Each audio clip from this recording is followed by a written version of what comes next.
네, 반갑습니다. 저는 아까 소개한 대로 국가정보원 연구소가 있어요. 저는 정착 박사를 받고 연구소 가고 한 26년 정도 근무하다가 작년 가을에 대학원이 만들어져 갖고 국민대학교로 옮겼습니다. 제가 이제 하는 분야는 국제정치, 북한, 핵, 북한 대외정책, 한반도 문제 이런 걸 주로 연구했습니다. 오늘 제가 말씀드리는 것은 최근 핫 이슈가 북한, 러시아 파병, 그래서 이로 인해서 신냉전 질서, 핵무기 이런 얘기도 하고 마지막에는 그 3차 대전이 일어날 것인가, 우리 작가님이 이 제목 너무 좋다고 3차 대전이 일어날 것인가 써야 된다. 그래서 저 책도 제가 마지막에 얘기할 텐데 책도 좀 이렇게 무서운 책을 갖고 왔어요. 지금 굉장히 이 책 많이 베스트셀러인데요. 한 몇 년 전에 유행했던 책입니다. 이 책은 한 7, 8년 전에 유행했던 책인데 강대국 국기정치, 예정된 전쟁. 이게 뭐냐 그러면 강대국들은 힘을 갖추면 패권을 위해 패권 경쟁을 하면서 필연적으로 전쟁을 한다는 얘기입니다. 전쟁을 반드시 하게 돼 있다. 지금 인류의 몇천 년 역사 동안 전쟁을 안 한 적이 없는데 그 전쟁을 원인을 보니까 하나의 강대국이 있고 또 하나의 도전국이 있다 이거죠. 이 도전국이 힘이 어느 정도 갖춰주면 반드시 기존의 패권국가 도전하는 국가가 전쟁을 한다는 겁니다. 그래서 그런 역사를, 몇천 년 역사를, 전쟁사를 쭉 분석하면서 이 책도 마찬가지고 나머지 우리 많은 한 10몇 권의 그 책들이 그런 내용들입니다. 역사적 사례를 쭉 검토하면서 반드시 전쟁은 일어난다. 그래서 제가 그걸 보면서 우리는 3차 대전, 2차 대전은 20세기에 일어났으니까 그러면 이제 3차 대전이 일어날 가능성은 있겠구나 하는 그런 생각이 드는데 그 전조로 우크라이나가 전쟁 나면서 이게 전조가 아닐까 생각이 듭니다. 무슨 얘기냐면 러시아가 우크라이나 침략하면서부터 러시아가 다시 국제 질서의 강대국으로 복귀합니다. 그전에는 러시아는 삼류 국가였어요. 경제도 형편없고 군사도 무슨 낡은 무기밖에 없었고 전쟁 능력도 없었어요. 없다고 치부했었어요. 러시아가 발언권이 강하지 않았어요. 이제 삼류국가가 됐구나라고 생각했는데 2002년도에 러시아가 우크라이나를 침략하면서부터 어이구나, 러시아는 살아있구나, 핵무기를 가진 군사 강대국이구나라고 생각하면서 사람들은 러시아를 주목하기 시작합니다. 이때부터 신냉전이란 말이 나오기 시작했어요. 그전에는 미중 패권 경쟁, G2 시대, 미중 시대, 미중 경쟁 시대 이런 말을 많이 썼었어요. 한 7, 8년 전부터는. 러시아는 생각도 안 했어요. 근데 러시아가 등장하면서 아이고, 새로운 질서가 형성됐구나. 이거는 옛날의 냉전으로 돌아가는 게 아닐까 해서 신냉전이라는 용어를 사용하기 시작했어요. 그때부터. 그래서 오늘 우크라이나를 먼저 좀 보자면 우크라이나 이렇게 보면 해바라기로 유명한 나라예요. 그리고 이게 우크라이나 국기예요. 그 나라 국기는 그 나라의 영토나 자연 환경, 역사적 상징을 소재로 해서 국기를 만듭니다. 근데 이 우크라이나 보니까 어때요? 밀로 유명한데 파랗잖아요. 그러니까 저게 이제 우크라이나 국기가 만들었어요. 해바라기가 굉장히 유명합니다. 그래서 제가 해바라기라는 영화를 하나 제가 소개해 주려고 합니다. 혹시 기억나실지 모르겠어요. 소피아 로렌이 나오고 류드밀라가 남자 주인공으로 나왔는데 우크라이나가 러시아로부터 2002년 2월 달에 침략받으니까 일본에서는 이거를 재개봉했어요. 우리는 몰랐잖아요. 해바라기가, 우리는 알 겁니다. 저도 그때가 중학교 때인가 고등학교 때 해바라기라는 영화 개봉하고 그랬는데 지금 세대는 거의 모를 거예요. 근데 일본은 아주 그거를 빨라요. 우크라이나 침략당하니까 해바라기 영화입니다. 이런 얘기죠. 원래 소피아 로렌 남녀 주인공이 이태리인데 사랑하는 사이였어요. 그런데 결혼했는데 남자가 2차 대전 때예요. 이탈리아는 독일하고 동맹국가이기 때문에 소련하고 전쟁을 가야 됩니다. 그래서 이태리 로마역에서 사랑하는 두 남녀가 이별을 합니다. 기다리겠다. 전쟁에서 죽지 말고 돌아와라. 그리고 남자 주인공은 소련 전장으로 갑니다. 그게 우크라이나 스탈린그라드 이쪽에 있어요. 여자는 기다렸어요. 2차 대전이 끝났어요. 많은 사람들은 돌아왔는데 자기 남편은 안 돌아옵니다. 그래서 여자가 소피아 로렌이 자기 남편을 찾으러 갑니다. 그게 어디냐 그러면 해바라기가 많은 지역 우크라이나입니다. 그 당시 소련은 우크라이나를 같이 포함하고 있는 연방공화국이었어요. 그러니까 우크라이나는 소련 영토였습니다. 그래서 우리가 그때 70년대나 80년대 영화 개봉했을 때만 하더라도 우크라이나 몰랐어요. 아, 소련으로 갔구나 이렇게 알았어요. 저도 소련으로 해바라기가 많은 소련 지역으로 찾아갔구나 생각했는데 그게 지금 우크라이나 지역이었던 거죠. 우크라이나 갔어요. 갔더니 남자가 기억 상실증이 걸려서 다른 여자랑 애를 낳고 살고 있었어요. 그래서 어떻게 하겠어요? 또 어떻게 할까요, 여러분? 여보 뭐 이렇게 그러지는 않고 부인을 불러서, 아니 제가 아주 스토리만 압축하자면 부인을 불러서 편지를 씁니다. 혹시 내 남편이 기억이 돌아오면 이 편지를 전해달라 합니다. 그리고 이태리로 떠납니다. 나중에 세월이 조금 흐른 다음에 그 남편이 정신이 약간 돌아왔나 봐요. 그랬더니 그 우크라이나의 부인이 편지를 줍니다. 그랬더니 이 남자 기억이 돌아와서 내 원래 애인, 원래 부인을 찾으러 가야 된다. 열심히 안 적으셔도 됩니다. 이걸 그냥 그러니까 그냥 그래서 애인을 찾으러 가야겠다. 남편 부인을 찾으러 해서 이태리로 갑니다. 이태리가 원래 공산당 기세가 되게 강해요 원래. 그래서 이태리로 갔어요. 어떻게 됐겠어요? 소피아로를 만났어요. 보니까 다른 남자랑 결혼해서 애를 낳고 또 살고 있어요. 그래서 이 두 부부는 어떻게 하겠어요? 2차 대전 당시에 헤어졌던 그 로마역에서 이제 우리의 인연은 여기까지 보다 그러고 남자는 우크라이나로 보냅니다. 여자는 이태리 있고 이게 마지막입니다. 이게 한여름에 제가 좀 부드럽게 좀 하려고 이게 그때 우리 영화 볼 때 다들 눈물 흘렸어요. 그때는 감수성이 우리가 풍부했기 때문에 마지막 로마역에서 다 관객들이 눈물 흘리고 그랬어요. 그 보면서 눈물 흘렸어요. 그게 이제 아픈 사연인데 이 우크라이나는 지금도 아픈 그런 고통을 지금 겪고 있어요. 우크라이나는 러시아와 합치면 해바라기가 우크라이나가 전 세계 50%를 차지하고 있어요. 해바라기가 굉장히 많아요. 그 정도로 해바라기가 많아요. 그러니까 러시아와 합치면 한 72%를 차지합니다. 밀 30%, 보리 20%에서 우크라이나 하면 해바라기가 가득 많은 것이다. 그렇게 이제 알면 될 겁니다. 그래서 우크라이나 전쟁 나니까 세계 곡물 시장이 이제 변동을 했어요. 그러면 러시아는 왜 우크라이나를 왜 공격했을까? 우리가 생각하면 우리가 서방 세계 입장에서는 러시아 나쁜 나라입니다. 맞아요. 그거는 침략 강국하고 나쁜 나라인데 러시아 입장은 원래 우크라이나는 자기들하고 같은 민족이었고 같은 영토였다고 봅니다.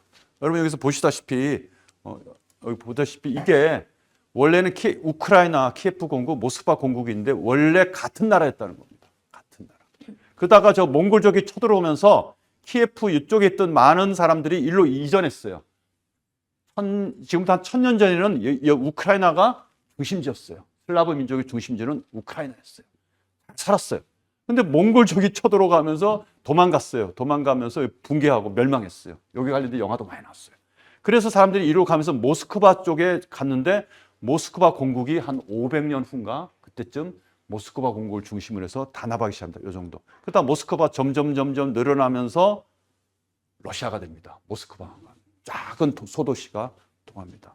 그러면서 이 중간에 이렇게 우크라이나는 이 폴란드, 리투아니아, 벨라루스하고 여기 또 한 나라 같이 돼요.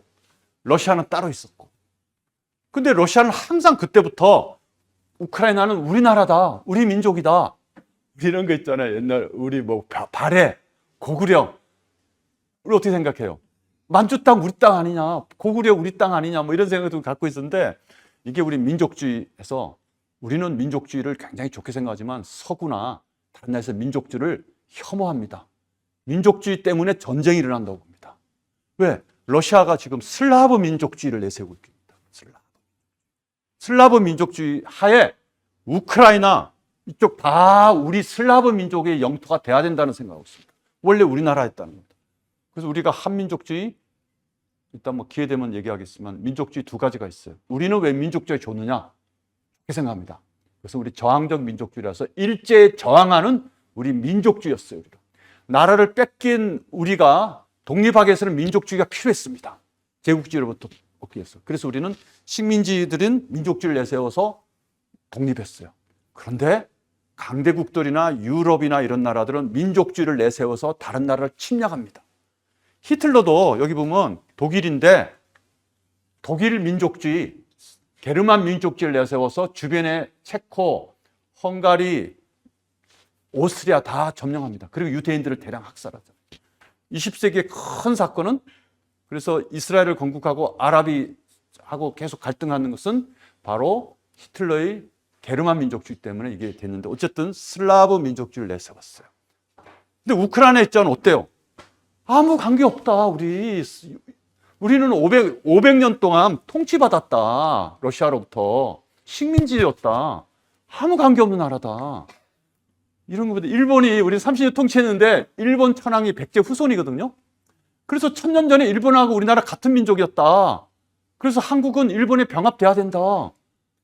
한번 어떻게 주장하면 어떻게 했어요, 우리 기분이? 아니다, 무슨 소리야. 그래서 이 푸틴은 이렇게 얘기합니다. 러시아, 우크라이나, 벨라루스, 여기 우크라이나, 벨라루스 다 고대 아까 말씀드린 이 영토의 후손이라는 겁니다. 후손이라는 거예요. 그리고 우크라이나 역사적으로 러시아 땅이라고 봅니다. 러시아 땅. 그러면서 역사적으로 레닌이 볼셰비키 혁명에 나서 러시아 혁명할 때 잘못했다고 봅니다. 그때 우크라이나를 러시아로 그냥 병합하면 되는데 왜 레닌이라는 사람이 그 공산주의를 공산화시키면서 우크라이나를 자치제로 인정해줬다는 겁니다. 영토를. 푸틴이 그걸 푸틴 입장에 제일 안타까워합니다. 그냥 그때 100년 전에 우크라이나를 그냥 러시아 영토로 그냥 했으면 소련 붕괴돼도 러시아 안에 있는데 관계없지 않나. 여러분 크림반도라고 있어요. 들어보셨죠? 크림반도. 여기 있네. 여기 밑에 있는데 이거는 원래 러시아 땅이었어요.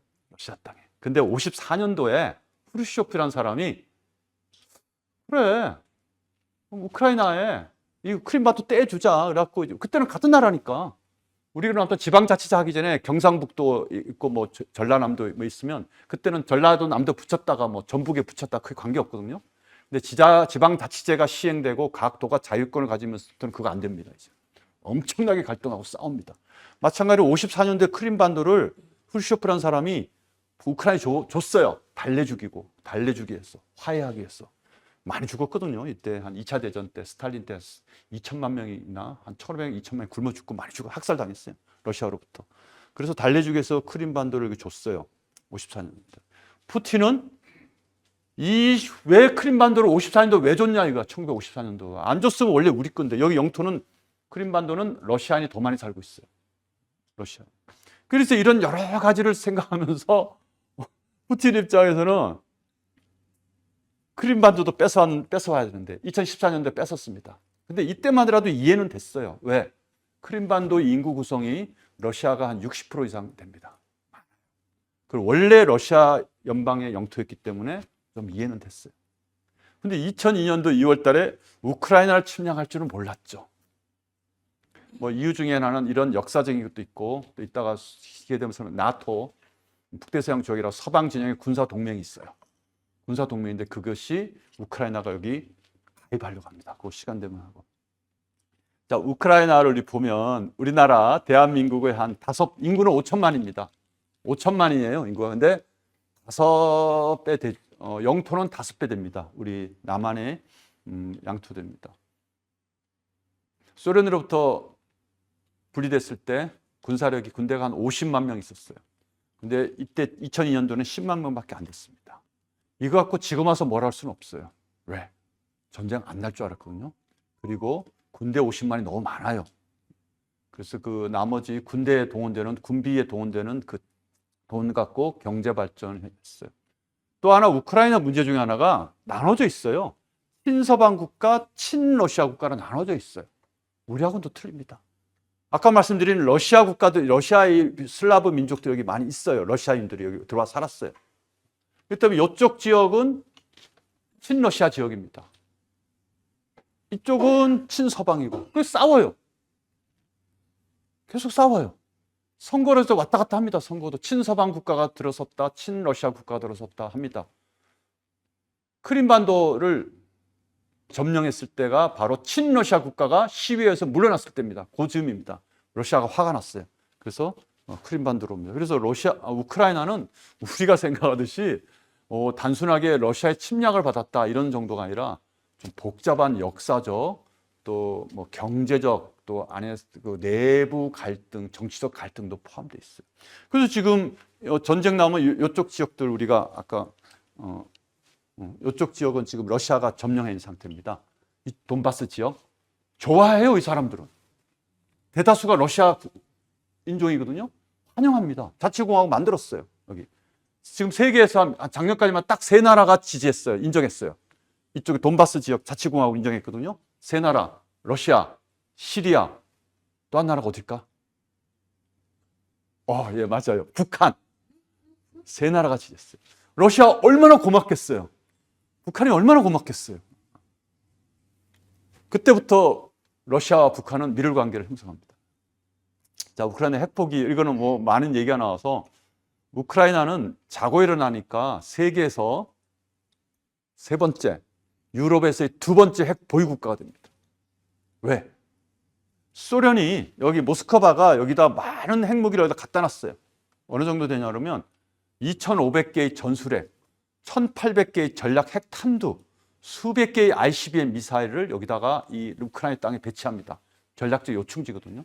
서방 세계가 미국이나 프랑스가 공격하면 우크라이나를 통해서 공격해 들어와야 되는데 그걸 막기 위해서 우크라이나에 핵무기를 갖다 배치합니다.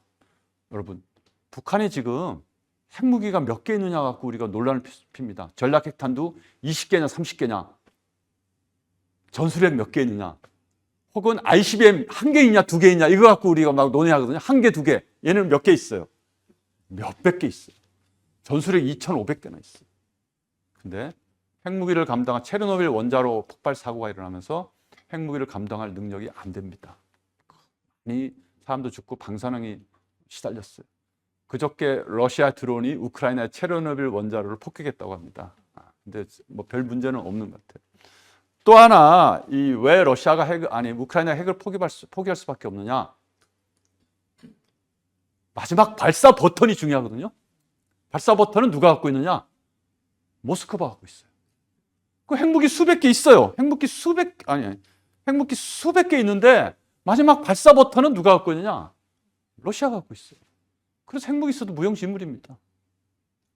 그래서 핵을 쉽게 포기합니다. 물론 나중에 몇 년 지나면 만들 수 있겠지만 핵무기를 감당할 비용이 없습니다. 우리 핵무기를 창고에다 놔두는 것이 아니라 여러 시설에다가 컴퓨터 장치에 의하고 보존돼야 됩니다. 폭발하면 안 되잖아요. 비용이 많이 들어갑니다. 그래서 우크라이나는 핵무기를 이제 폐기했는데 그래서 핵무기 폐기하는 여러 가지 과정이 있었어요. 뭐 이거는 뭐 다 모르셔도 되고 마지막에 부다페스트 양해각서라는 게 있어요. 뭐냐면 부다페스트에서 모였어요. 미국, 영국, 러시아, 우크라이나가 모였어요. 그래서 우크라이나의 주권과 안보를 보장해 주기로 합니다. 대신에 핵을 폐기합니다.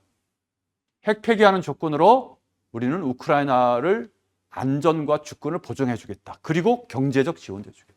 약속했어요. 근데 2002년도에 러시아가 우크라이나 침략하면서 언론에는 많은 얘기가 중에 하나가 이 부다페스트 양해각서가 휴지 조각이 되었다. 폐기되었다.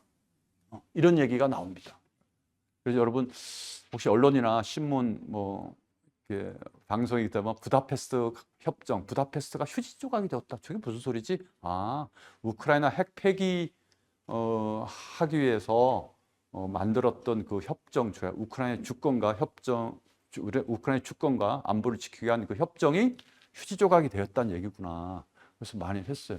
그래서 요새는 그 핵을 우크라이나가 포기하지 않았더라면 어떻게 됐을까? 그런 얘기도 많이 나옵니다. 물론 당시에는 핵을 폐기 안 할 수가 없었어요. 카자흐스탄도 핵을 폐기 안 할 수가 없었어요. 카자흐스탄 그 핵은 이름으로 어디 공장에 가 있었어요. 러시아 핵이. 그래서 굉장히 고마워했어요. 미국도 고마워했고 카자흐스탄 대통령도 이렇게 미국이 와서 폐기해 주니까 너무 고맙다 그랬어요. 그만큼 그때는 90년대만 하더라도 핵 폐기가 대세였어요. 지금은 완전히 다릅니다. 지금 핵 개발이 지금 대세가 되고 가고 있어요. 자, 아까 얘기하자면 나토인데 나토라고 북대서양 조약 기구라고 있었어요. 여기는 한 나라가 침공을 당하면 다른 나라가 미국이 비롯한 많은 나라 도와주겠는데 여기 색깔 보이시죠? 이게 소련이 붕괴되기 전이에요. 근데 사실은 미국하고 소련이 약속을 했어요. 더 이상 소련이 붕괴되더라도 독일을 통일시켜 주는 조건으로 나토가 더 이상 확장하지 않겠다, 멈추겠다 했는데 약속이 안 지켜졌어요. 깨졌어요. 왜냐하면 폴란드, 체코, 헝가리, 루마니아가 자꾸 가입하고 싶다 그럽니다. 살기 위해서 살려달라고 합니다. 러시아가 무서운 겁니다. 그래서 가입했어요. 여기까지 받아줬어요. 근데 러시아는 그때도 굉장히 기분이 안 좋았어요.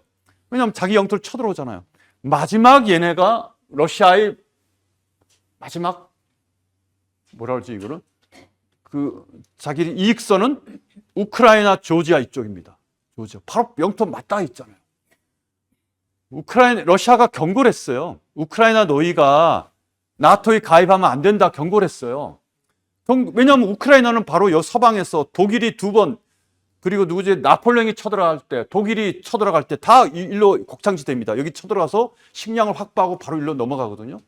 여기 최대 곡창지대, 여기가 미국이라 나토가 핵무기가 설치돼도 뭐 쿠스르에서 모스크바를 겨냥하면 어떻게 되냐요? 조지아도. 전 뭐 러시아 편 드는 건 아닌데 러시아 입장은 이해는 돼요. 그런데 우크라이나는 나토에 가입하겠다고 계속합니다. 이쪽 나라들은 이걸 받아줘야 되나 말아야 되나 반대하는 나라도 많아요. 받아줬다가는 우크라이나는 자칫 전쟁에 휘말리면 3차 대전이 일어납니다. 그래서 동맹에 의해서 우크라이나가 러시아의 침략을 받으면 여기가 개입하게 됩니다. 1차 대전, 2차 대전이 다 동맹의 연루라서 동맹 때문에 전쟁이 발발했거든요. 강대국끼리 전쟁하지 않았어요. 안 합니다. 그래서 우리는 냉전을 긴 평화의 시대라고 합니다. 냉전은 오히려 평화로운 시대였다고 합니다. 소련과 미국이 강한 세력들이 충돌하니까 전쟁할 수가 없습니다. 근데 아마 3차 대전도 강대국들이 직접 전쟁 안 합니다. 그 강대국이 맺고 있는 동맹국 사이에서 전쟁이 먼저 발생하는데 우크라이나 나토에 들어가면 위험하다고 봅니다. 전쟁. 근데 우크라이나가, 조지아가 여기 또 그 옛날 그루지아라 그랬어요. 우크라이나가 나토에 가봐요. 최근에 이 나라가 나토에 가입했어요. 겁나갖고 우크라이나 침략당하면서 가입 안 했거든 옛날에는. 근데 가입했어요. 뭐 여기도 괜찮다고 봐요. 러시아는 뭐 그래. 여기는 너희인데 이 옛날 그 소련 연방이었던 국가 중에서 특히 우크라이나, 조지아는 안 된다고. 우크라이나 특히 안 된다 그러는데 바이든 대통령이, 여러분 우리는 트럼프 미치광이 거 별로 좋아하지 않는 사람이 많은데 바이든 대통령은 굉장히 외교력이 뛰어나고 많은 경험이 있는데 너무 많은 걸 알다 보니까 우물쭈물합니다. 트럼프처럼 정확하게 얘기해 줘야 되거든요. 바이든은 이렇게 합니다. 우크라이나가 나토에 가입하는 것은 주권국가의 일이다. 우리가 이래라 저래라 할 문제 아니다. 합니다. 그 러시아 입장에서 어떻게 들리겠어요? 나토 가입으로 들립니다. 차라리 그때 우크라이나 나토 가입 안 한다. 걱정하지 말아라. 이랬으면 전쟁의 명분이 아마 별로 없었습니다. 트럼프 보세요, 지금. 뭐라고 합니까? 우크라이나 나토 가입 안 돼. 그리고 모스크바, 러시아가 차지한 지금 영토 그대로 인정해. 현실이라는 겁니다. 안 그러면 전쟁 안 끝난다는데. 세계 최군사 초강대국인 러시아가 여기서 전쟁 후퇴해서 물러나겠냐 이거야. 자존심 있는데. 또 이건 역사 분쟁이기 때문에. 그래서 지금 바로 어제도 트럼프는 젤렌스키를 우크라이나 대통령하고 전화하고 푸틴하고도 전화해서 휴전협정을 합니다. 만약에 우크라이나 휴전협정이 되면 우크라이나는 잃었던 게 가진 게 하나도 없어요. 차라리 전쟁 안 하고 차라리 처음엔 나토에 가입 안 하겠다고 했으면 영토도 살고 뭐 국민도 안 죽고 그럴 텐데 지금 괜히 나토에 가입한다고 해놓고 지금 만약에 전쟁이 더 지속되면 미국은 발을 뺄 겁니다. 바이든이 퇴임하기 전에 50억 달러인가요? 몇십억 달러 군사무기를 다 지원했고 그거 갖고 지금 싸우고 있어요. 근데 그 물자가 없어지면 우크라이나 전쟁 못해요. 그래서 아마 종전은 되려고 보는데 어쨌든 이렇게 점점점 이렇게 가는 것이 하나의 그래서 러시아가 우려하는 것이고 그리고 아까 3차 대전은 여기서 날까라고 생각했었어요. 다들 우크라이나. 우리가 옛날에는 중동에서 날이라고 봤거든요. 이거 아직 가능성이 있어요. 근데 우크라이나 사태가 그런 게 있고 예, 우크라이나 교훈은 뭐 아까 제가 보면 군사력을 과소평가했어요. 그리고 지원받을 동맹 국가가 없다. 그리고 조약과 협정이 무력하다. 동맹이 그래서 되게 중요합니다.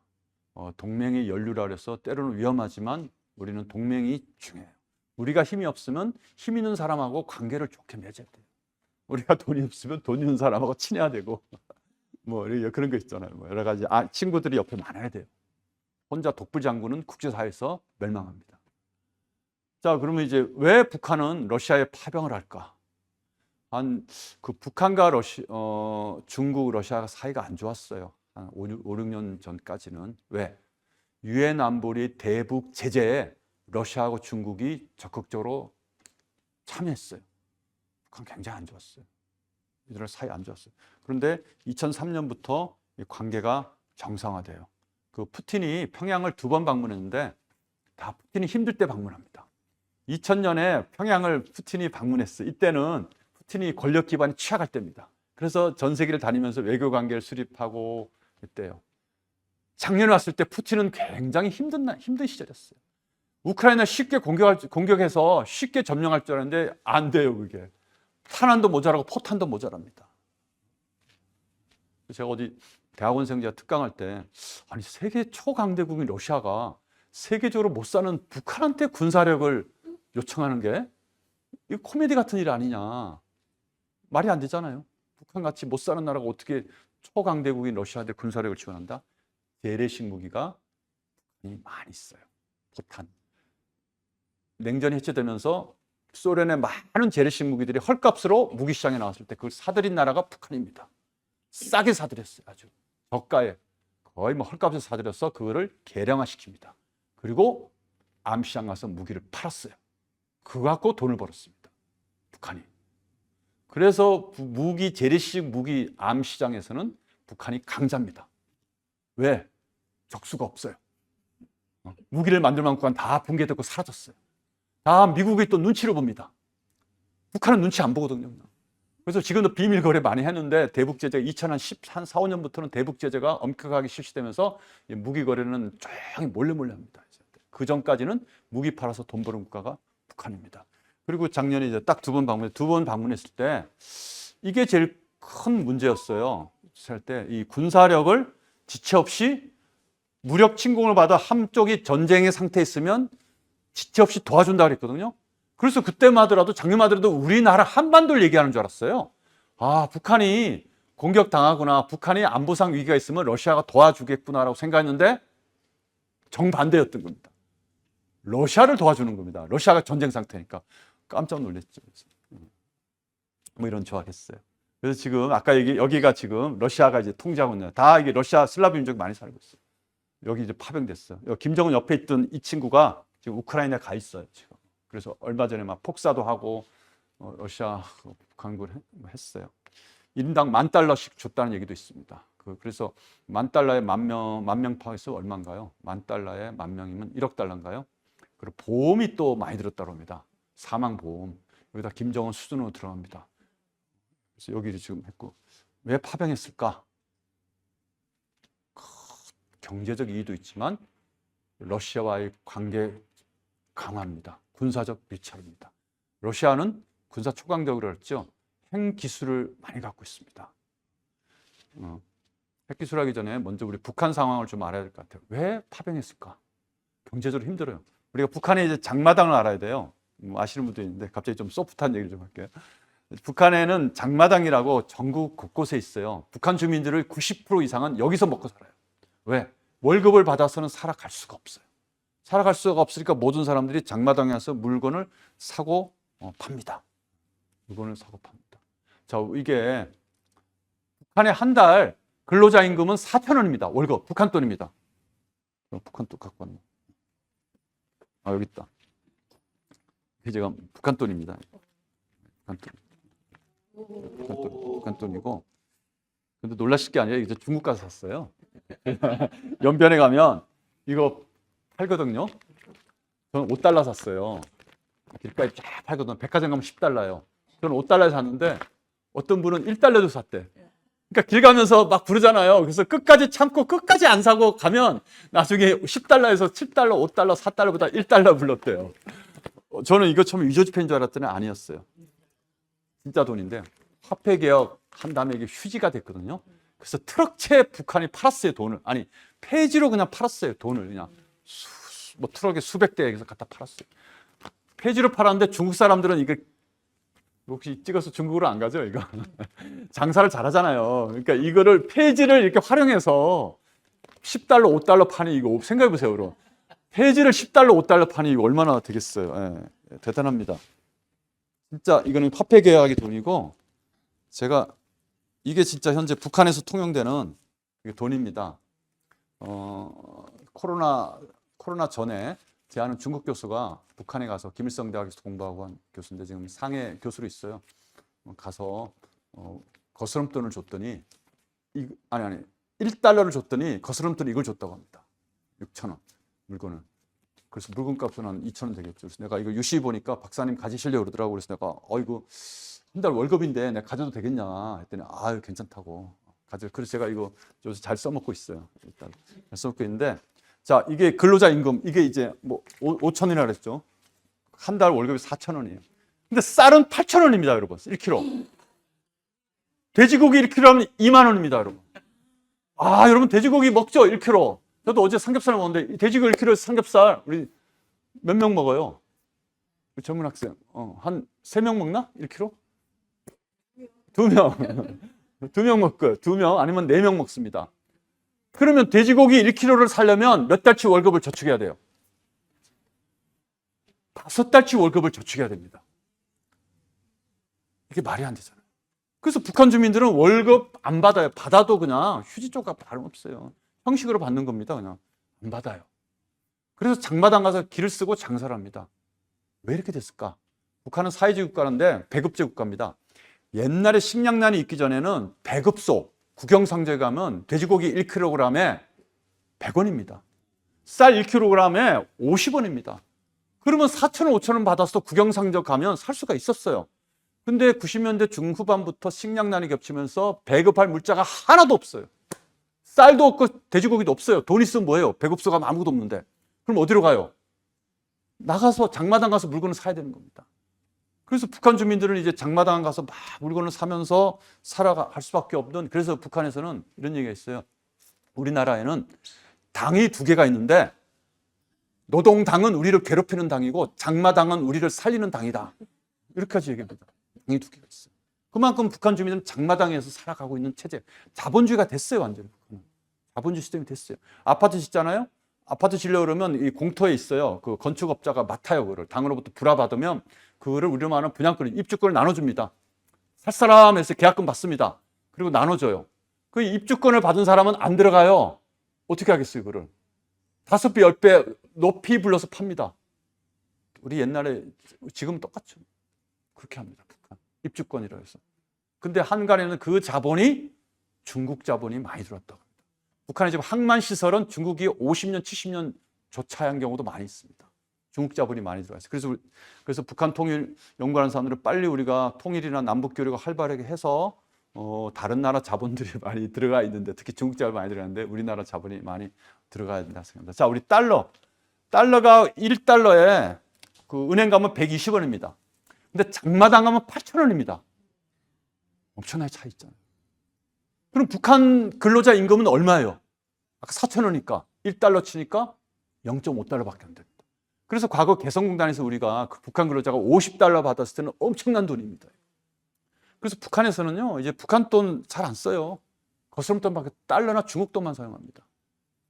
그래서 우리는 요 나가면 달러, 중국 돈 못 쓰는데 북한은 나가면 달러, 중국 돈 사용합니다. 그래서 달러가 굉장합니다. 저도 북한을 제가 2번 갔거든요. 그 북한에 이제 냉면으로 유명한 그 식당 가면 뭐죠 갑자기? 옥류관 가잖아요. 옥류관 냉면이 3,800원인가 그래요. 그래서 내가 이야 엄청 싸다. 요 개념입니다. 1달러 120원 환산하는 겁니다. 관광객은 이 국정價으로 당연히 파는 거고, 북한 주민들은 그 배급표를 나눠줘요. 매 하루에 한 200그릇, 500그릇 이렇게 나눠주는데, 그 사람들은 북한 이제 시세대로 이제 받는 거죠. 그래서 아까 김정은이가 1인당 그 병사 파병하는데 $10,000 얘기 나왔잖아요. 10,000명 파견했으니까 얼마예요? 1억 달러입니다. 10,000달러 어마어마한 돈입니다. 달러 우리하고 틀려요. 우리 개념하고 생각하면 돼요. 북한은 100달러 보내주잖아요. 큰 돈입니다. 그래서 김정은은 그런 걸 통해서 뭐 여러 가지 경제도 문제하고 또 지금 북한은 여러분 아시겠지만 2개 적대 국가를 내세웠어요. 이제 한국은 동족도 아니고 동포도 아니다. 우리 통일이란 말 쓰지 말아라. 서로 다른 국가다. 그래서 핵무기를 공격할 수 있다 얘기합니다. 그전에는 북한이 동족에게 핵무기 쓰겠냐. 또 그런 얘기도 표현도 안 했어요. 근데 최근에는 뭐 남한이 동족 아니라고 그랬어요. 동족도 아닌데 이제는 뭐 얼마나 쓸 수 있습니다. 그래서 그런 북한이 이제 남한하고도 단절하는 이제 그런 이제 상태고. 또 하나 제가 이거는 북한이 지금 얼마나 생활이 통제하기 위해서 3대 통제법을 마련했어요. 반동사상 문화 배격법. 이거 아주 유명해요. 우리나라 또 사람들 웬만한 사람 다 알아요. 반동사. 남조선, 미국, 일본의 문화 콘텐츠나 영화나 영상을 제작, 유입한 자는 6년 이상 징역이나 사형에 처한다. 두 번째가 더 재밌어요. 평양 문화업. 북한에서는 우리는 표준어라고 하는데 북한은 문화어라고 합니다. 표준어. 문화어. 평양 표준어 보호법인데 남조선 말투로 글을 쓰거나 표현하거나 하면 어떻게 된다? 징역 6년이나 사형에 처합니다. 여러분 남조선 말투가 뭐예요? 오빠야, 자기야, 했어요. 우리 TV 그대로 많이 본 그대로 합니다. 남조선 말투. 근데 여러분 법이라는 거는 이런 법이 나왔다는 건 어때요? 얼마나 사람들이 이렇게 남조선 말투를 사용했으면 법으로 나왔겠어요. 북한에서 우리가 뭐가 어떤 제도나 정책이나 법이 나왔을 때는 그 반대를 생각해 봐야 돼요. 얼마나 많이. 우리 여기 계신 분 집에 나올 때 어땠어요? 아니 우리 좋아하는 사람 있어요. 사랑하는 사람 있어요. 아니 뭐 집에 이제 부부간일 수도 있는데 헤어질 때마다 사랑한다 외치면 어떻게 돼요? 사이코가 이상하죠. 집에서 나오실 때 만약에 여보 오늘 들어와야 돼 여러분. 얼마나 집에 안 들어왔으면 그렇겠어요. 그냥 들어올 줄 아는 사람, 사랑하는 사이는 그래 왜? 내일 만날 걸 우리 알기 때문에 그렇게 격한구할 필요 없어요. 그래. 나올 때 이따 들어와. 몇 시에 들어와? 밥 해놔야 돼요. 들어와야 돼 소리친다는 거는 그만큼 그 사이는 위험하다는 사이고 안 좋은 상태랍니다. 스토커랍니다. 북한도 마찬가지예요. 평양문화보호법이 나오고 반당서상문화법이 나온 것은 북한이 그만큼 사회적으로 흔들리고 통제가 돼 있다는 그런 얘기도 볼 수 있습니다. 반대. 이걸 뭐 혹시 졸리실까봐 제가 이제 잠깐 했는데 장성택 숙청 당하기 전입니다. 장성택 파워가 대단했어요. 사람들 다 어디 가 있어요? 이 사람이 장성택입니다. 장성택한테 가 있어요. 사람들이. 그죠? 그리고 요 장성택 손은 뒷주머니 쥐고 있어요. 물론 요 사람도 쥐고 있는데 안 보이잖아요. 김정은 옆에 있어요. 세상에 이 김정은 사람은 없고 여기 다 이런 건 북한에서 수령님한테 있을 수가 없는 일입니다. 손도 여기 있고 나중에 사형 판결문이 나와요. 수령에 대한 권위를 훼손하고 불경스러운 태도, 자세고 말이 안 되잖아요. 이렇게 여러분도 항상 상상 제일 보스 옆에 가 계세요. 2인자 옆에 가면 위험합니다, 여러분. 자, 이 처형하기 직전 며칠 전 모습입니다. 손이 이 사람 어디 갔어요? 주머니가 있죠. 손이 주머니 꽂고 있잖아요. 불경죄입니다. 감히 수령할 때. 또 하나 시간이 많이 들어갔나? 가축코트의 비밀이라고 우리 북한에 누가 권력 실세인가 파악하는 겁니다. 파악하는데 가죽코트를 입은 사람이 실세입니다. 왜? 한때 김정은이 가죽코트 입으니까 북한에서 가죽코트를 다 따라 입었어요. 그래서 북한 당국에서 안 된다. 감히 수령님이 입고 있는 가죽코트를 누가 입느냐. 가죽코트 못 입게 했어요. 근데 가끔씩 가죽코트 이거 북한이 2인자입니다. 조직 담당 비서인데 이 사람이 가죽코트를 입고 나왔어요. 그래서 우리가 와, 저 사람이 실세구나. 그런데 여자 누구예요? 김여정이 나타났는데 가죽코트를 입고 나타났어요. 여동생이. 야, 실세구나. 근데 이게 현송을이라고 이 여자도 가죽코트를 입고 나타났어요. 와, 저 사람이 실세구나. 그래서 가죽코트를 입은 사람이 대충 그 당시에 5명이었어요. 부인까지 포함해서. 그래서 우리는 이게 이제 재작년 말 작년에 한참 이거 우리가 분석하면서 가죽코트 다음에 누가 입고 나올까. 그게 되게 관심사였어요. 이 중에 이렇게 부인들이 있는데 이 누구예요, 이 사람이? 그러니까 부인. 여동생, 국무위원 장관입니다. 그리고 대외정책, 대남정책을 총괄합니다. 그래서 이 여자가 우리 방송에 나오면 불안해요. 무슨 강경한 발언을 합니다. 현송월이라고 김정은 애인이라고 하기도 하고 뭐 여기 하는데 그건 확인되지 않았습니다. 이 세 사람 다 가죽 코트 입고 나왔어요. 자, 이거 왜 했냐면, 자, 이 중에 누가 제일 파워가 있을까? 누가 제일 파워가 있을까? 부인일까? 여동생일까? 애인일까? 애인이 확실하면 애인이 제일 파워가 있죠. 아, 예. 궁금하죠? 뭐 너무 자신 있게 애인이 제일 파워가 있다. 애인이 맞으면. 예. 애인이 맞으면. 근데 아직 불확실해요. 이걸 알 수 있는 한 대목인데 2018년에 그 폼페이오 국무장관이 북한을 방문했어요. 비핵화회담을 갔어요. 비핵화회담 갔는데 그 국무성 관리 10명, 북한 관리 10명이 이제 식사를 하고 회담을 하고 김정은 관저에 초대됐어요. 식사를 했어요. 김정은 꼴찌거든요. 식사한 다음에 김정은이 담배를 한 대 쫙 피우니까 그때 폼페이오 국무장관을 같이 따라갔던 앤디 김이라는 사람, 국무부 국장이 김정은한테 이렇게 얘기합니다. 수령 동지, 지도자 동지, 건강에도 안 좋은데 담배 끊으시죠. 딱 그럽니다. 야, 여러분, 감히 우리 선배나 상사, 사장님한테도 담배 끊으라 그러면 기분 안 좋은데 최고 수령한테 담배 끊으라 했으니 좌정이 얼어붙었어요. 쫙해집니다. 김여정 고개를 팍 숙입니다. 얼굴 빨개져갖고 딱 보면서 오빠 눈치만 봅니다. 현송을 서빙하거든요. 주로 김정은 옆에서 항상 서빙하는데 못 들은 척 왔다 갔다 합니다. 현송 자기 못 들었다 이거. 이제 큰일 났어요. 죽는 거 이대로 끝나면 북한 관리 죽습니다. 실제 하노이 회담에 절반 이상이 처형당했어요. 북한 외교부가 처형당했어요. 왜냐하면 제가 어떻게 하냐면 처형당한 그 사람 그 교육받는 그 만경대 학원 다니던 애가 우리 한국에 탈북했어요. 3년 전에. 걔가 저랑 이제 만나면서 저랑 이제 토크콘서트로 같이 다니고 그랬는데 자기 친구들이 안 나왔대. 저 수용소 가고 그랬대요. 가족이. 왜 그랬더니 하노이 회담 외무성 관리였던 거야. 그래서 이제 생생하게 들었어요. 끝나는데 이설주가 이렇게 얘기합니다. 글쎄, 이런 얘기해요. 글쎄 말이에요. 내가 그렇게 담배가 건강에 안 좋다 우리 남편한테 얘기했는데도 아직도 피고 있어요. 자중이 갑자기 웃음바다가 됐어요.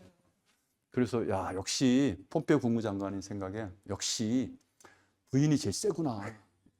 그죠? 여러분 어때요? 부인이 제일 세죠 그래도. 진짜 애인이라면 여기 세겠지만 부인이 셉니다. 제가 이거 어떻게 알았을까요? 폼페이오가 가갖고 볼튼한테 그 당시 이제 관리한테 얘기해갖고 그게 자서전이 나왔어요. 자서전이 나온 얘기인데 그만큼 이 북한을 움직이는 걸그룹 3인방입니다. 아마 북한을 움직이는 여인 3인방입니다. 이분은 지금 우크라이나 파병부터 시작해서 많은 것을 관장하고 있어요. 대남 정책. 이분은 김정은 대소사를 관장하는데, 자, 아까 그 가죽 코트 누가 다 입고 나왔어요. 이제 한 명이 딱 언제 가죽 코트 입고 나올까 우리 봤거든요. 한 명이 나타났어요. 드디어 가죽 코트 입고 이렇게 나오다가 드디어 가죽 코트 입고 나타났어요. 그것도 빨간색 가죽 코트를 입고 나왔어요. 이분 나오면서 가죽 코트 입으면서 실세구나. 근데 이 사진 한 장이 후계자 김주의 후계자 가능성에 대해서 어느 정도 인정하는 그 사진 한 장입니다. 왜? 그 전에 수령은 앞에 있었지 누구 다른 사람 뒤에 있은 적이 없어요. 김정은이 이때 최초로 뒤에 있었잖아요. 아무리 딸이라도 앞에 있어야 되는데 뒤에 있었어요. 이때부터 김주의 후계 가능성 있다라는 얘기가 국정원장이 발표했어요. 제가 한 게 아니고 국정원에서 발표했어요. 이 사진 한 장으로 김정은 후계 가능성을 배제할 수 없다 이렇게 했어요. 지금도 계속 말하면서. 네. 그런데 이런 북한이 지금 러시아하고 파병하면서 대가로 뭘 받았을까? 돈도 받았지만 이 기술을 주목합니다. 이 기술. ICBM이 있는데 ICBM은 멀리 미국까지 가요. 미국까지 가는데 저는 북한이 지금까지 이 정상 발사하면 미국까지 가는데 이렇게 안 했어요. 이렇게 위로 올라갔다 내려왔습니다. 이렇게 위로 올라갔다 다 내려왔습니다. 여러분 나중에 신문이나 한번 나중에 북한이 장거리 미사일 발사했다는 잘 들어보세요. 고각 발사했다랍니다. 고각 발사, 고각. 정상 발사, 정상으로 발사하면 하와이 넘 태평양 가는데 고각 위로 다 올라갑니다. 위로. 최근에 한 몇 달 전도 다 고각이었습니다. 고각. 정상 발사하면 큰일 납니다. 저는 두 가지 이유가 있다고 봅니다. 자, 정상 발사하면 미국 바로 근처까지 갑니다. 미국은 수없이 전쟁을 한 국가입니다. 바로 전쟁 돌입할 수 있어요. 바로 할 수 있어요.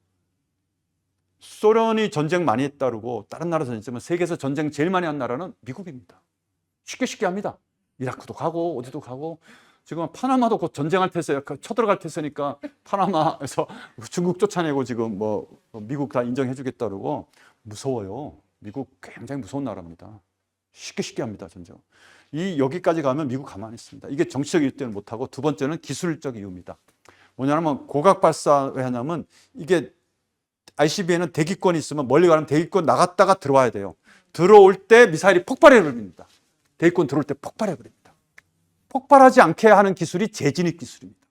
폭발. 온도가 7,000도고 사실 야 여러분 이렇게 생각하면 돼요. 우리 다이빙 선수가 어때요? 슉 다이빙 해갖고 이렇게 내려오면 직각으로 내려오면 안 탑니다. 근데 어설프게 내려오면 마찰 너무 아픕니다. 마찰. 이 방식입니다. 그래서 여기 재진입할 때 특수 합금을 사용해야 됩니다. 기술이 뛰어나야 됩니다. 표피, 우리로 쉽게 말하면 페인트 칠을 잘해야 되고 합금을 잘 써야 하는데 이 기술이 북한에 아직 없어요. 전 세계에 갖고 있는 나라는 미국하고 러시아입니다. 그래서 이 러시아가 파병 조건으로 이걸 주지 않았을까를 추론하고 있습니다. 그렇지 않고서 김정은이 파병할 리가 없다. 이거를 만약에 러시아하고 하면 러시아 입장이 좋은 거죠. 오히려.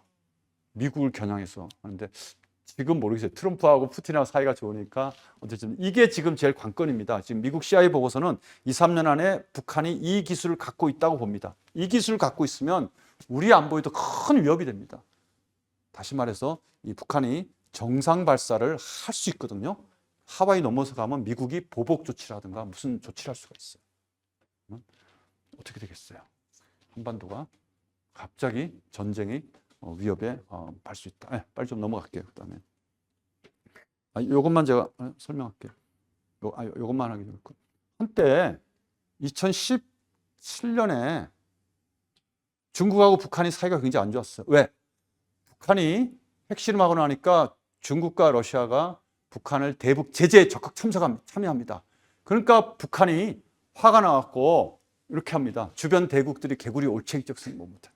너희가 힘들 때 누가 도와줬느냐? 우리 조선민주인민공화국 북한이 도와주지 않았냐? 이 무슨 말씀이냐면 중국이 60년대 핵실험했어요. 반대했을 때 지지해 준 것가 북한입니다. 근데 이제 와서 우리가 북한 핵실험했다고 너네가 반대하는 거 말이 되냐? 격하게 공격합니다. 사이 굉장히 안 좋았어요. 만약에 지금 러시아가 지금 힘들었잖아요. 북한이 파병했어요. 나중에 북한은 할 말이 있어요. 러시아한테. 너희가 힘들 때 누가 돈바스 지역을 국가로 지지해줬고 승인해줬고 누가 파병했느냐? 북한 할 말이 있습니다. 이렇게 얘기했어요. 그리고 북한이 어디로 갔느냐? 북미 정상회담을 합니다. 왜? 그전에는 한 번도 시진핑이 17년 동안 취임한 다음에 한 6년이죠. 한 번도 김정은을 만나주지 않았어요. 만나지 않는데 북미 정상을 하니까 그 전후로 해서 1년 반 동안 5번을 만났습니다. 유리합니다. 그래서 우리는 다 북미 정상만 다 쳐다봤거든요. 김정은은 북중 정상관계를 회복했습니다.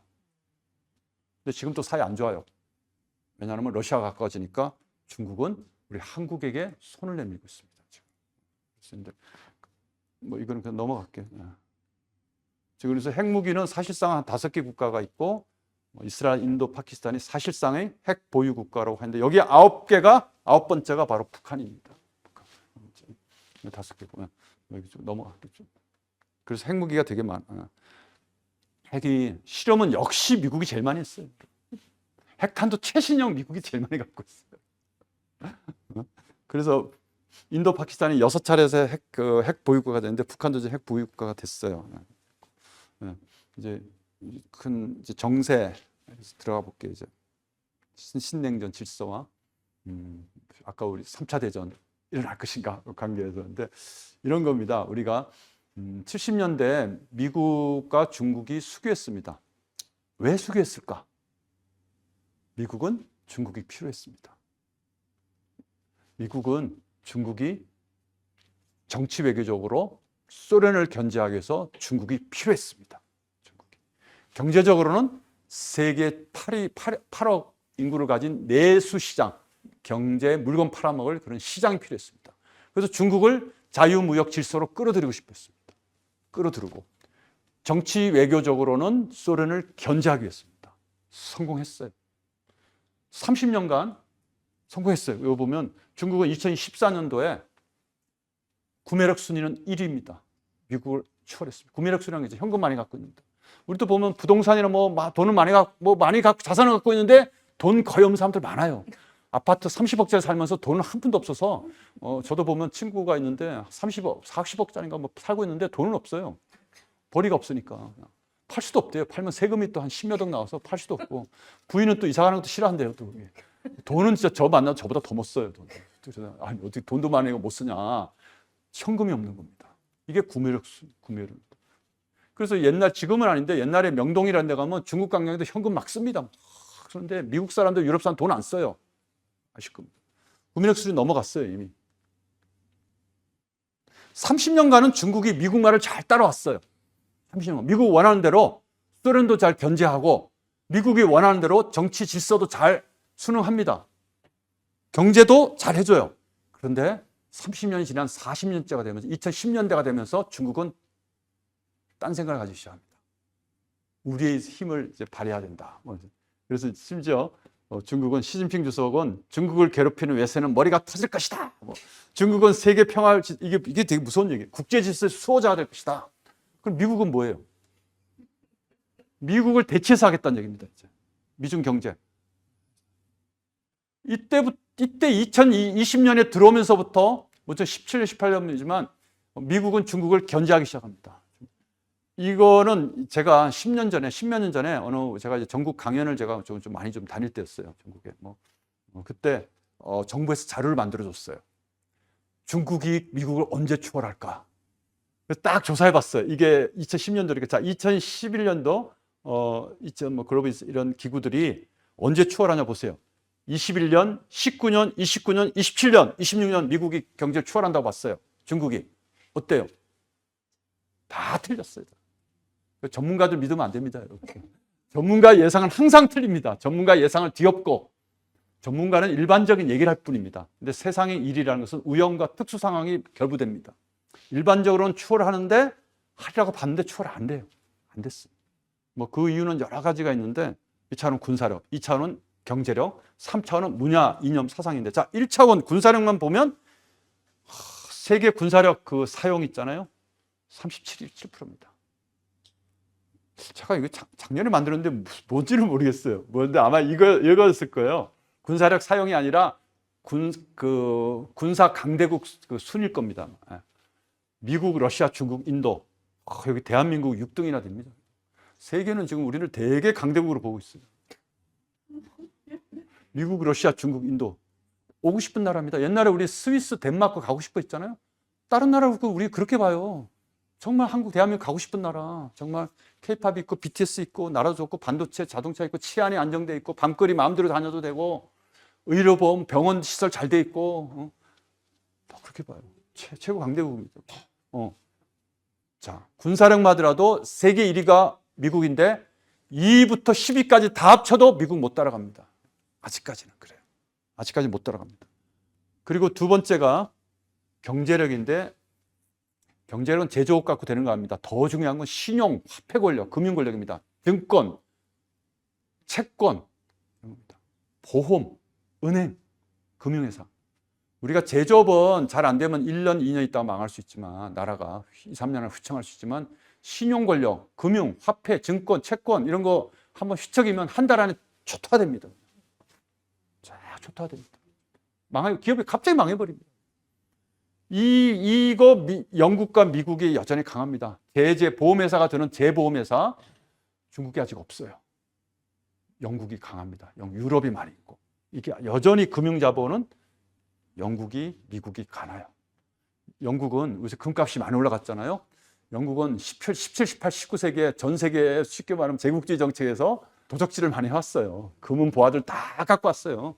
그래서 금본위제가 되는 겁니다. 거기 금은 보석이 많이 갖고 있어서 영국은 금융 질서의 중심이 될 수 있어요. 문화적 이념, 우리가 생각하는 거 전부 다 미국입니다. 다 지금 서방입니다. 그래서 중국은 아직 못 따라간다. 그럼에도 불구하고 중국은 여전히, 이거 2년 전입니다. 여전히 2위입니다. 중국 여전히 이래서 무시할 수가 없어요. 그래서 한때 우리가 80년, 90년대 이 책을 공부 좀 했었어요. 여기 있는 우리 이 선생도 공부를 했을 것 같은데 그때는 강대국의 흥망이 쭉 계속됐는데 그때는 보세요 한번 영국이 퇴장하고 20세기는 미국의 시대가 왔는데 곧 20세기 말에는 미국이 퇴장하고 누가 올라오느냐? 일본으로 봤어요. 중국은 그때 아직 그거 80년대면 이제 국제 무역 질서 겨우 들어왔고 우리보다 엄청 못 살았어요, 중국. 그래서 일본으로 봤거든요. 지금 아니에요. 중국입니다, 지금. 아까 미중. 생각도 못 했어요. 저희 공부할 때 80년대, 90년대는 중국이 부상할 줄 생각도 못 했어요. 소련에게 찌는데 소련이 붕괴됐어요. 아, 이제 미국 단독의 패권이 질서가 되는구나. 생각지도 않은 2010년부터 중국이 이렇게 막 치고 올라오면서 경제력은 2위고 다른 것도 막 강해지기 시작합니다. 이번에 며칠 전에 그 AI 딥스크 그것도 중국에서 지금 했어요. 지금 대단합니다. 어쨌든. 그래서 전 세계 보면 이게 한때 미국이 강했는데 이게 2000년에 영국이 미국이 했는데 여기 중국이 아마 치고 올라갔을 겁니다. 2000년. 그래서 이제 막 이게 거의 막 3, 4분 안에 정리하겠습니다. 그래서. 이게 이 책들이 많이 나왔어요. 투키디스의 함정이라고 하고 뭐냐 그러면 그 강대국은 항상 강하려고 하고 있고 또 강대국에 도전하는 국가가 항상 있어요. 권력을 뺏어는 거. 그래서 이게 투키디스 함정이라고 그래갖고 항상 갈등이 생긴다는 거. 갈등. 요 예정된 전쟁. 이 책은 그런 얘기입니다. 아까 제가 서두에 얘기했듯이 이제 쫙 읽어보면 수천 년의 역사적 사례를 얘기하면서 그냥 평화롭게 이전한 거는 몇 개 안 된다. 대표적인 게 영국과 미국이다. 영국 패권을 미국이 장악했는데 평화롭게 이전했다. 그 외에 많은 지역에서는 전쟁으로 끝났다. 강대국 정치, 비극. 지금 중국이 지금 쳐올라 가는데 미국이는 평화롭게 패권을 중국에게 넘겨줄 거냐? 아닙니다. 절대로 아닙니다. 그럼 전쟁이 어디서 발생하느냐? 저는 과거에는 전쟁을 중동에서 할 줄 알았는데 중동은 여전히 유력합니다. 중동이 여전히 유력해요. 그런데 중국 변수를 생각도 못했거든요. 2010년, 15년까지 미중 간에 전쟁한다는 생각을 못했어요. 그런데 최근에는 벌써 한 7, 8년 전부터는 미중 전쟁이 될 수 있겠구나. 지금은 금융 전쟁에, 기술 전쟁에, 공급망 전쟁에 이 전쟁인데 대만 문제가 걸려 있어요. 지금 제가 작년 11월에 몇 달 전에 상해 초청받아서 제가 그러니까 저녁에는 기업인 대상 제가 특강했고 그 다음 날에는 중국의 이제 학자들하고 토론했는데 공통된 질문이 하나 있어요. 뭐냐 그러면 우리가 대만을 침공할 때, 우리 대만을 군사적으로 우리가 통일하려고 할 때 한국은 어떤 입장을 취하겠습니까? 묻더라고요. 그래서 제가 처음에는 제가 그냥 넘어들었어요. 그날 저녁에, 그날 제가 토요일 날 밤에 갔으니까, 토요일 날 오전에 갔으니까 토요일 날 저녁 때는 내가 이해가 됐어요. 아, 그런가 했더니 그 다음날 학자들하고 얘기할 때 똑같이 우리가 대만을 무력으로 통일하려고 할 때 한국은 한국군은 주한 미군도 있고 한미 연합사와 같이 있지 않느냐.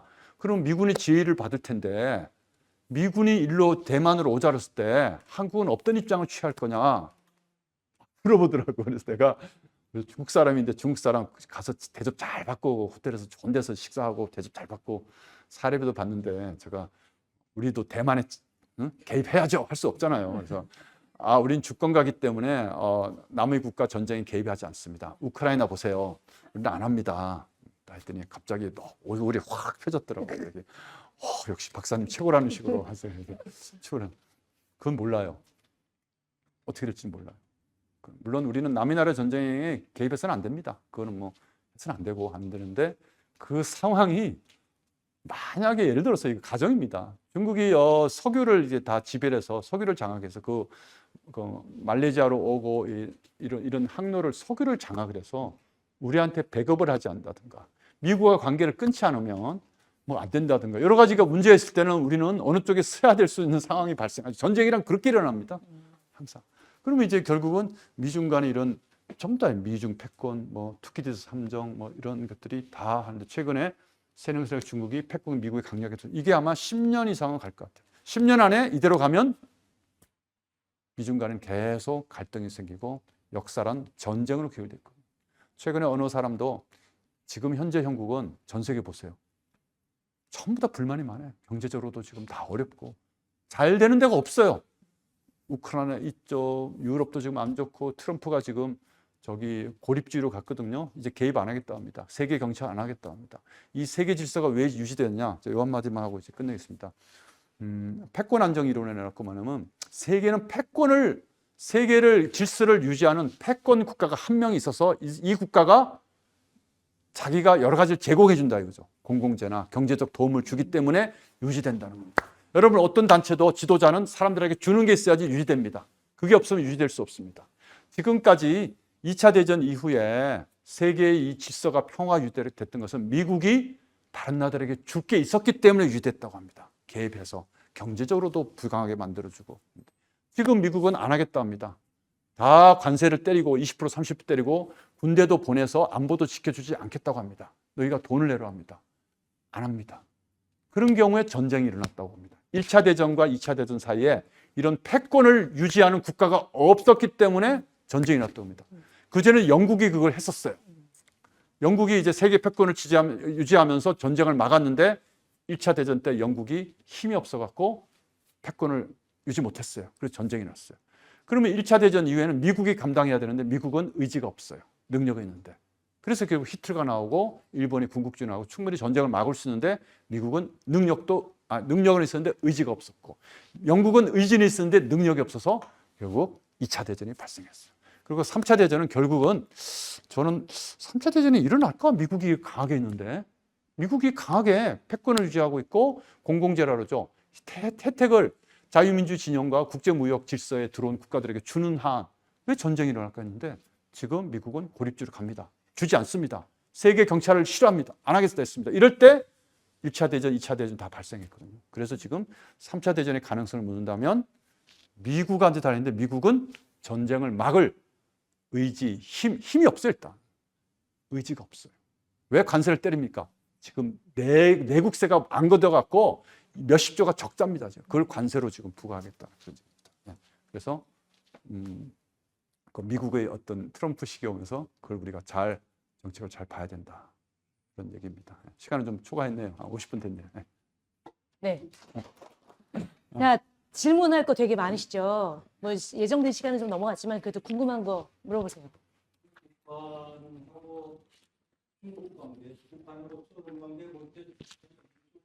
네, 지금은 러시아죠. 지금 러시아죠. 왜냐하면 코로나 이후에 북중 국경을 다 닫고 또 중국이 북한에 대해서 많은 걸 지원해 줘야 되는데 중국이 안 하거든요.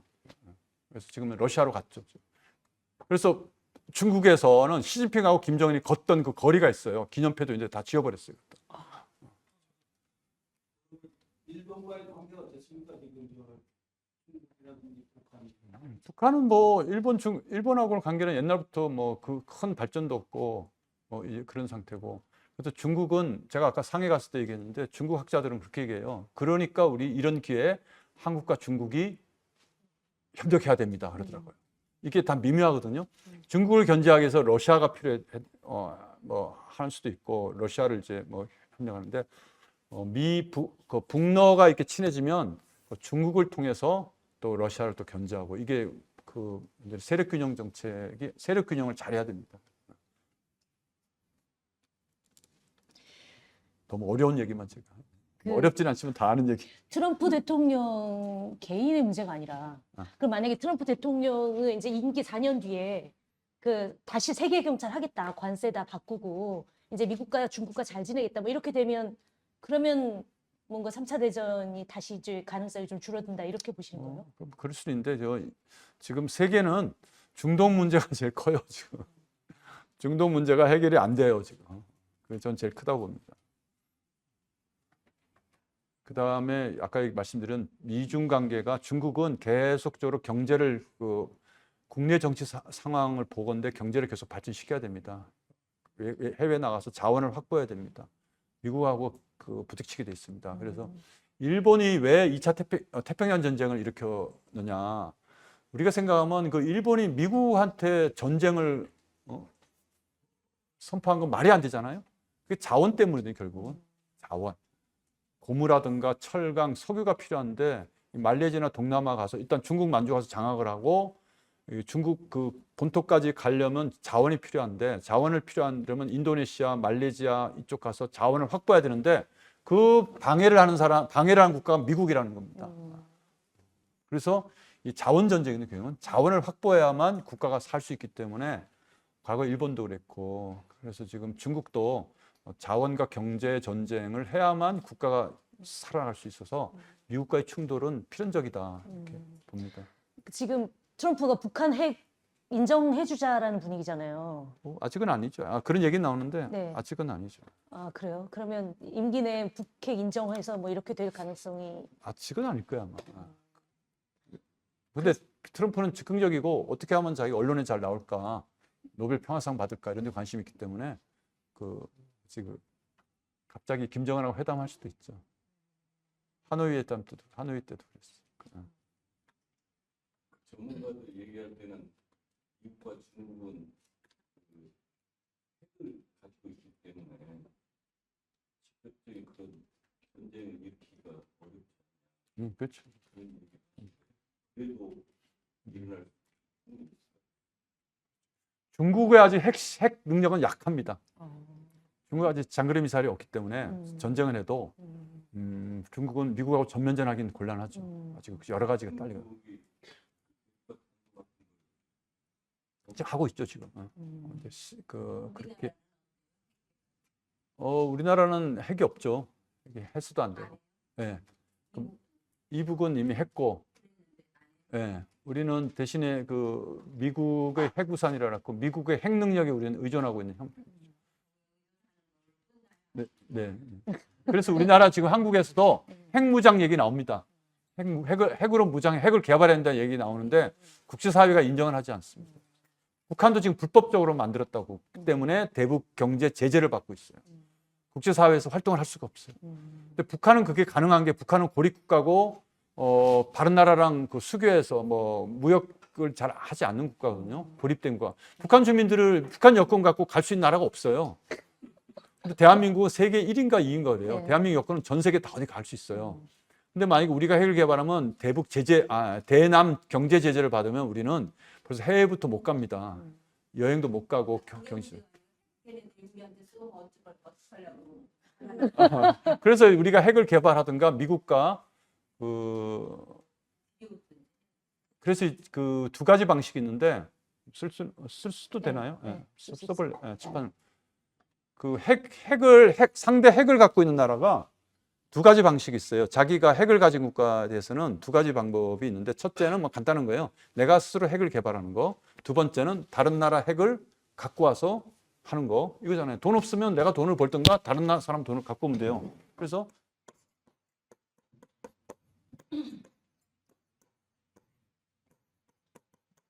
이제 한미 간의 확장 억제력이라는 말을 많이 써요. 확장 억제력. 자, 이건 요거를 억제력이란 뭐냐 그러면 다른 나라부터 핵을 공격받을 때 내가 보복할 수 있는 능력이 있으면 상대는 공격을 안 해요. 그렇죠? 이 사람이 나를 때리면 나는 그보다 2배, 3배를 더 때릴 힘이 있으면 절대로 나를 공격 안 해요. 그걸 억제력이라고 합니다. 그 억제력은 미국 본토를 공격하지 않습니다. 미국 워낙 핵무기 만들. 확장 억제라는 것은 미국 본토가 뿐만 아니라 미국의 동맹국이 상대로부터 핵 공격을 당하면 미국 본토가 공격을 당하는 것과 똑같은 방식으로 보복을 하겠다는 것이 확장 억제력입니다. 그래서 이게 억제력인데 동맹까지 더 나가서 확장하는 겁니다. 미국, 한국까지 확장시켜서 상대로부터의 핵 공격에 우리가 보복을 해주겠다는 것이 확장 억제력인데 한미 간에는 확장 억제력이 약속이 돼 있어요. 핵 우산이라고 합니다. 일본도 뭐 그렇고 이게 있으니까 핵을 우리가 개발 안 해도 되는 거고 미국은 안심해라. 그렇지만 믿을 수가 없다. 그렇잖아요. 믿을 수가 없다. 그래서 과거에 그 프랑스 같은 경우가 핵을 개발할 때 조금 어려운 얘기인데 프랑스 파리를 살리기 위해서 뉴욕을 포기하겠느냐 이런 얘기가 나왔어요. 무슨 얘기냐면 만약에 프랑스가 소련으로부터 핵 공격 당했을 때 미국이 도와주겠느냐. 만약에 미국이 프랑스를 위해서 소련한테 핵 공격을 할 수 있겠느냐. 못한다고 합니다. 그래서 우리도 핵을 자체 개발해야 된다. 이런 거죠. 만약에 북한이 우리를 공격했을 때 그럼 미국이 북한을 평양을 공격해야 되는데 평양을 공격하면 북한이 장거리 미사일로 뉴욕이나 LA를 공격할 텐데 미국이 과연 도와주겠느냐? 이게 과연 과거 이제 프랑스 때도 나온 핵 논쟁이었어요. 그래서 결국 핵을 개발하는데 그게 핵 개발론자들이 얘기입니다. 진짜 도와주겠느냐? 그런데 미국 같은 강대국은 믿어라, 안심해라. 근데 우크라이나 때 안 도와줬거든요. 그래서 그 강대국의 그 보장에 대해서 회의가 있습니다. 다만 근데 우크라이나는 그 문서라는 게 자세히 보면 그냥 보장이 아니라 그냥 그냥 어슈어런스인가 그저 이제 조약이 아니었어요. 확실히 해준다가 아니었어요. 하겠다, 할 의향이 있다, 이 정도 뉘앙스였다더라고. 근데 우리는 확실히 한미 동맹에 의해서 확장 억제력이 있고, 그래서 아까 말씀하신 뭐냐 그러면 미국이 전략 자산이라고 있어요. 이게 뭐냐 그러면 항공모함이라든가 스텔스기, 그다음에 잠수함 이런 게 있는데 이런 것들이 수시로 우리 한반도에 이렇게 막 배치가 돼요. 여기도 오고 여기도 오고. 무엇보다도 일본에 있고 오키나와 괌에 있거든요. 괌에 있어서 여기 항공모함과 스텔스기가 다 있어요. 있기 때문에 1시간 안에 다 온다. 여기 핵폭탄을 갖고 있어서 또 수수료 여기 있다. 그래서 북한이 여기 핵을 공격할 수 없다. 그리고 저는 아까 김주혜 사진 보여주고 했는데 그런 얘기를 했거든요. 김정은도. 나도 애를 키우고 있는 사람인데 나도 이렇게 멸망하기를, 핵전쟁이 나길 바라겠느냐. 그건 맞는 얘기예요. 핵전쟁은 우리 김정은, 김주혜 딸 볼 때 굉장히 사랑스러운 눈빛으로 보거든요. 김주혜 딸을 볼 때. 자, 딸을 키우는 그 아빠 입장에서는 국지전 이런 걸 할 수 있어도 핵전쟁에서 핵전쟁은 누가 제일 피해? 우리도 피했지만 김정은 완전 망하잖아요. 우리도 딸도 망하고 그래서 그런가 하면 핵전쟁은 하지 않을 거다. 다만 아까 걱정하시는 것 때문에 확장 억제를 계속 담보합니다. 그리고 여기다 전략 자산하고, 여기서 더 나가서 지금 현재 주장하고 있는 것은, 좀 보수 쪽에서는 주장하는 것은 전략 전술핵이라고. 옛날에 우리 군산하고 부안에 있었거든요. 한 150개가 있었어요. 군산 지역에 있었는데 여기다가 전술핵, 작은 핵을 탱크라든가 그 대포의 그 핵 배낭이라고 들고 다닐 수 있는 전술핵을 여기 다시 갖다 배치하자. 보수 쪽에서 얘기 나오는 겁니다. 저는 여기 반대입니다. 그렇다고 제가 진보는 아닙니다. 왜냐하면 자, 지금 우리 사드도 성주 배치냐 어디 배치하고 논란인데, 자, 우리 전술핵 배치한다고 하시면, 자, 어느 지역에서 우리 군산, 광주, 광산, 나주 찬성하겠어요? 저는 굉장히 복잡할 것 같습니다. 전술핵 다시 들어오는 문제는 국민적인 갈등이 일어나기 때문에, 또 이제 전술핵 배치가 또 효용성이 없어요. 이제는 또 그런 문제가. 네.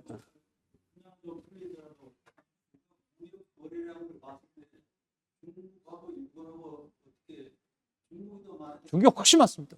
중국 1위입니다. 중국이 훨씬 많아요. 그러니까요. 예. 그러니까 미국도 중요해요. 미국을 선택하긴 해야 되는데 중국을 우리 도외시할 수는 없어요. 국제 정치나 역사, 외교사 이렇게 쭉 보면 제일 바보 같은 사람들이 한쪽에 몰빵하는 겁니다. 하면서도 또 다 이렇게 다 얘기합니다. 그 히틀러가 일본이 진주만 공격하기 전까지 미국은 히틀러 군대, 히틀러 독일하고 무역 거래했어요. 돈 벌어야 되니까. 군수품도 팔고 그랬어요. 다. 철강도 팔고 석유자원 다 팔았어요. 진주만 공격하면서 그때부터 기업인들은 되게 싫었지만 그때부터 금수하고 했는데, 그리고 전쟁 와중에도 다 서로 이제 막 얘기를 합니다. 제일 잘하는 외교는 한 군데다가 완전히 올인하는 게 제일 잘못된 겁니다. 올인은 한 80% 하더라도 20%는 남겨놔야 돼요. 왜냐하면 내가 아무리 이렇게 싸우더라도 언젠가 화해할 수 있거든요. 화해했거든요.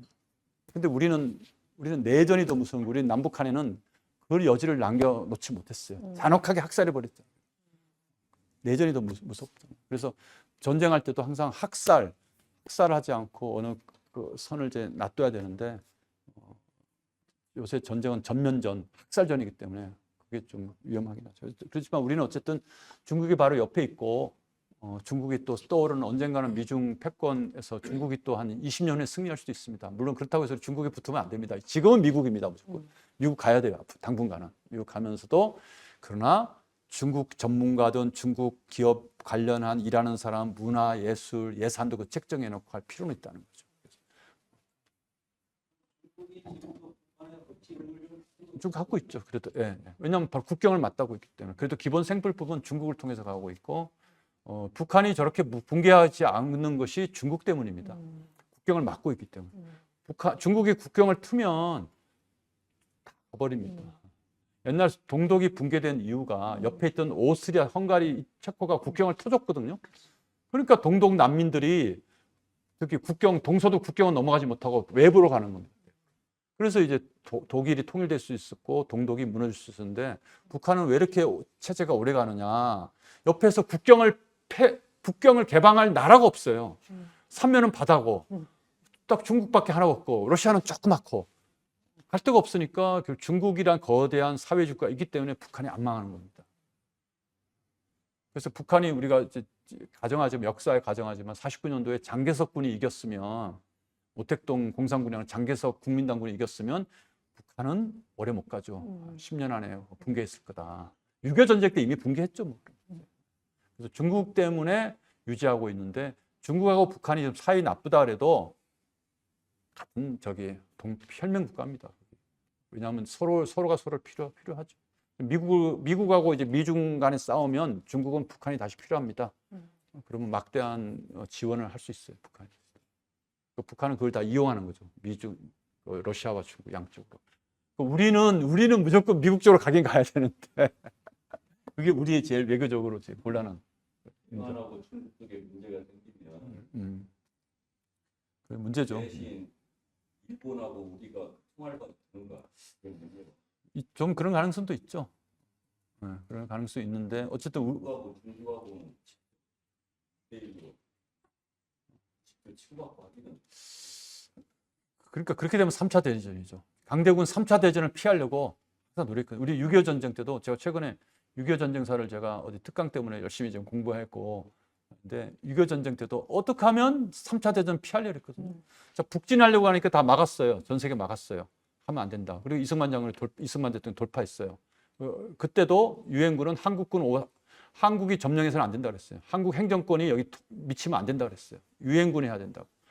막았어요, 계속. 근데 이제 중국군 내려올 때도 처음 훈령은 38선 회복까지만이었어요. 중국군이. 거기까지만 하고 이제 거기서 멈추기로 했거든요. 근데 내려오니까 미군이 너무 약한 거야. 쭉쭉쭉 내려오고 함흥 흥남에서 철수하고 국군과 미군은 그다음 맥없이 무너지는 거예요. 그러니까 이건 말이 안 된다. 그 38선 돌파하라 그랬어요. 처음에는 안 된다 그랬는데 그래서 돌파하니까 서울까지만 그럼 점령해라. 거기서 멈춰라. 이거 아무것도 아닌가? 서울이 아무것도 아닌가? 이거 1.4호 때 1월 4일 날 서울 점령하고 아산까지 내려갔어요. 이거 별거 아니야 이게. 그래서 끝까지 내려갔는데 그때 리즈베이 장군은 이제 계획이 있었죠. 힘을 쫙 뺀 다음에 이제 그 철수했던 많은 사람 다시 모아서 이제 반격을 했거든요. 그때 중국군이 제일 많이 죽었다. 제가 최근에 책을 보니까 그때 38스까지만 내려왔으면 거기서 멈췄으면 중국군 그 사망자 별로 없대요. 그때 반격할 때 제일 많이 죽었대. 끝까지 내려와고 그때 제일 많이 그때 2년간 하면서 미군 폭격에서 많이 죽었는데 그래서 이게 우리 국제 질서도 그런 거예요. 멈췄으면 괜찮았는데 우리도 사실은 맨 처음에 대동강까지만 가고 멈추려고 했거든요.